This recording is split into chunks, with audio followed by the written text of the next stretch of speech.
আমরা এখানে সেন্ট জন বিয়ানি হসপিটালে ওটিতে সাধারণত বিকালে বেশি আমাদের ওটি হয়। আর ওটিতে আমরা 3 জন কাজ করি, 3 জন স্টাফ।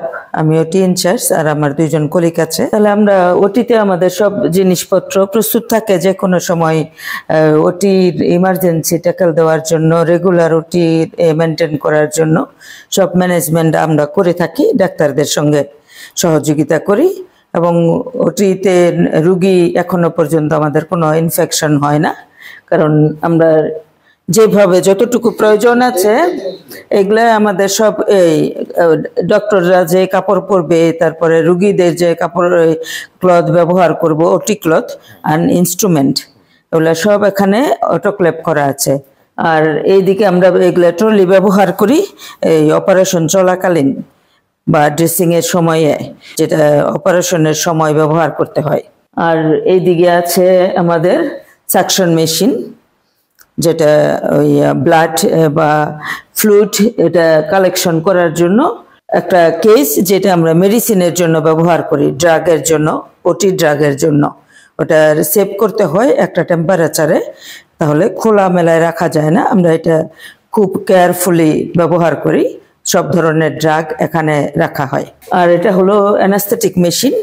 অ্যানাস্থেটিক মেশিন আমরা ব্যবহার করি, ওই অ্যানাস্থেটিক থাকে যখন অ্যানাস্থোলজিস্ট সে এটা ইউজ করে, আর টেক কেয়ার আমরাও করি এবং ওই ডক্টরও ওই মেশিনের কেয়ার করে কিভাবে মেনটেন করতে হবে। এবং হাইজিন মেনটেন করার জন্য আমরা যথেষ্ট কেয়ারফুল এই মেশিন ব্যবহার করার জন্য, এমনকি ওটিতে অন্য অন্য আসবাবপত্র ব্যবহার করার জন্য। এখানে আমরা জিনিস ব্যবহার করি মেডিসিন অপারেশনের সময়, এবং যে ম্যাটেরিয়াল প্রয়োজন আছে এটা এই অপারেশন চলাকালীন ব্যবহার করা হয়।